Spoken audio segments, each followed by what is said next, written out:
eu vejo você falando aqui, eu fico pegando as palavras que compõem teu pensamento, assim. Eu fico pegando a tua forma de falar. E é muito claro pra mim, é nítido que o que você é hoje é reflexo de um pensamento que você tinha quando você não tinha o que você tem hoje. Exato. Eu lembro que na tua casa, lá em Maceió, você falou assim: eu sempre acreditei em mim, eu sempre tive autoestima alta. E Sim. tipo, porra, cara. Quando eu tinha 14 anos, eu já acreditava em mim. Cara, quando você tinha 14 anos, como é que era a tua vida? Pô, quando eu tinha 14 anos, tipo, minha família me rejeitava porque eu ser um cara adotado. E aí, Sim. quando você é adotado, é Você já impressionante. sabia que era Isso adotado? já sabia já. Minha Tá. mãe é preta, eu sempre olhava pra ela e dizia bem assim, como assim minha mãe é preta, eu sou branco e tal, né? E meu pai. Aí eu já começava a pensar sobre isso. E aí a família sempre rejeitou muito, porque eles não queriam que minha mãe era surda, deficiente auditiva, não queria Sim. que tivesse pegado uma criança pra criar e toda aquela história. Então, eu sempre fui o rejeitado, sempre. Só que eu dizia assim, eu me achava bom demais pra ser rejeitado. Eu dizia, se vocês me rejeitam, não tem problema, eu rejeito vocês e vou Aham. caminhar em outro caminho. Então, já que essa minha família não me quer, eu vou escolher a minha família.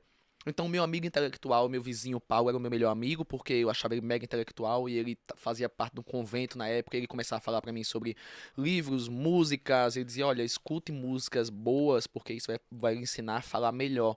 Então, quando você, já que você não gosta muito de estudar, de parar pra ouvir o professor, e preste atenção nas aulas de português. Porque você falando bem, você vai chegar em qualquer lugar. Então você Pronto. não precisa ser bom nem em matemática, nem em geografia, porque não são coisas que você queira.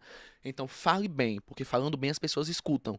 Então eu digo, pronto, esse aqui vai ser meu melhor amigo porque esse cara quer me ajudar. E aí é meu melhor amigo até hoje. E fui escolhendo. Então eu fiz a minha família a partir das pessoas que participavam do meu núcleo ali, da minha escola. Tinha um carinha que era o mais popular, que era o Juninho, que eu achava ele super gente boa. Então eu digo, vou me chegar nesse cara, porque eu vejo que ele tá sempre interagindo com tantas pessoas, então ele deve ter alguma coisa pra ensinar. Olha como eu já me ligava isso na época Sim. da escola. Eu Sim. não era popular, mas tinha esse cara que era mega popular, que era um jogador de futebol e que é um dos meus melhores amigos até hoje. E ele só vivia rodeado das pessoas e todo mundo fazia questão de estar com o Juninho. E eu dizia, vou me chegar também. E aí, cara, eu começava a entender como era ser popular. Que eu digo, se eu for popular, eu vou ser um bom vendedor. Se for um bom vendedor, eu vou ganhar dinheiro.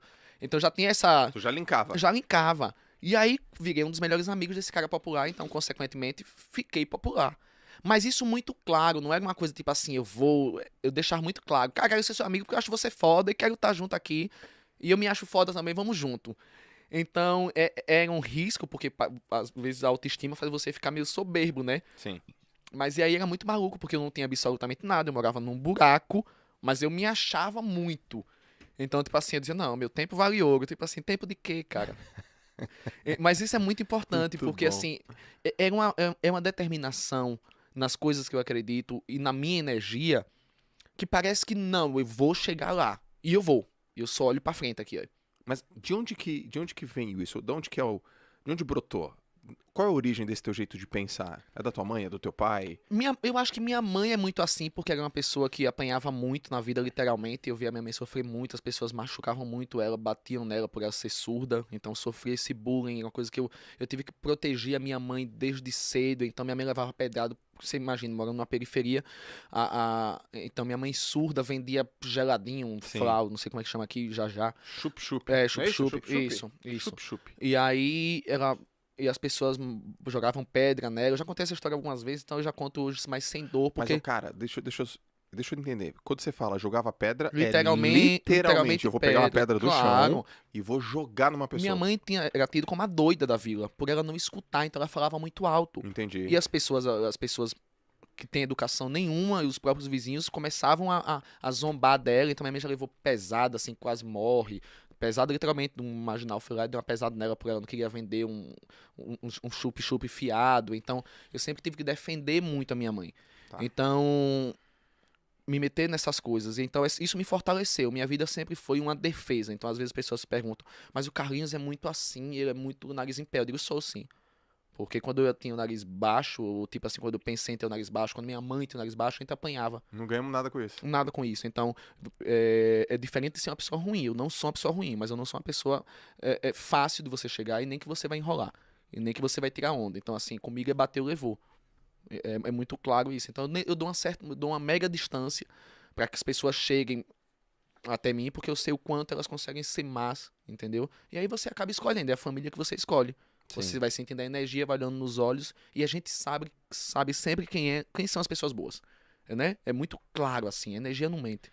Se a gente prestar atenção, É. a gente não vai se enganar. Vez ou outra alguém vai te enganar, mas, tipo assim, mas na maioria das vezes pode ter certeza. É. Só fica quando seu coração estiver confortável. É isso aí. Isso é nos negócios, isso é na vida. É isso mesmo. Teve dúvidas, então saia de perto. Cara, e a tua relação com a tua família, ela é muito especial, ela é muito inspiradora, ela é muito bonita. Vira e mexe, teu pai tá chorando. A gente Sim. nunca sabe exatamente o que ele tá É. chorando, mas ele é muito sensível, né? Porque ele viveu tudo isso, né, cara? Então, assim, essa coisa de defender a minha mãe era junto com ele. Então, esses dias eu até comentei com as pessoas, você olha essa cena, eu tendo que buscar minha mãe na escola à noite, porque ela fazia o EJA, eu não sei como é que chama aqui, que é quando as pessoas mais velhas estudam. Então, minha mãe trabalhava de secretária, né, de empregada na época mesmo, empregada doméstica, onde apanhava na cara de patrão. Era absurdo, parecia eu contando assim, parece, não, isso é verdade, mas era tudo verdade. E aí ela ainda ia buscar forças para estudar, mesmo sendo surda, com o meu pai servente de pedreiro à noite no colégio. Então eu ia buscar eles à noite às vezes. Então uma vez eu chego na escola dela, então isso é uma cena que me marcou muito. Hoje eu acho que tá mais tranquila dentro do meu coração, mas eu chego para buscar minha mãe e tá a escola toda meio que correndo e eu sem saber o que era à noite isso, com a bicicleta do meu pai, pra gente voltar os três de bicicleta. E eu com meus 14 anos, então tava a escola toda correndo. E eu chego lá, minha mãe tá num canto e meu pai chorando junto com ela, porque um cara lá pegou a vitamina dele e jogou na cabeça da minha mãe. Tem noção do que é você chegar tá todo mundo assim. Então eu acho que é a segunda vez que eu falo sobre isso. Uhum. Por nada. Então, e vendo meu pai ter que defender ela e chegar naquela situação. Então imagine quantas vezes eu não tive muito ódio ao ponto de querer matar a pessoa que fez isso. É sua mãe. Então vinham todos esses sentimentos comigo assim, e você ter que controlar isso pra buscar uma coisa melhor. Não, porque eu pensava, não, mas o futuro vai transformar tudo isso. Aí como eu sempre acreditei muito em Deus, eu dizia, não é possível. Alguma coisa deve ter de especial pra gente passar por tantas humilhações quase todos os dias, gratuitamente, se a gente não for chegar em alguma coisa maior. Uhum. E dito e certo. Então eu me transformei no que eu sou hoje. E hoje eu consigo protegê-los de todas as maneiras. E valeu muito a pena porque eu só pude aprender. E mesmo com todas as adversidades com minha mãe, ela foi a minha maior fonte de inspiração. Por isso que minha família é tão importante. Porque minha mãe e meu pai são minha maior fonte de inspiração.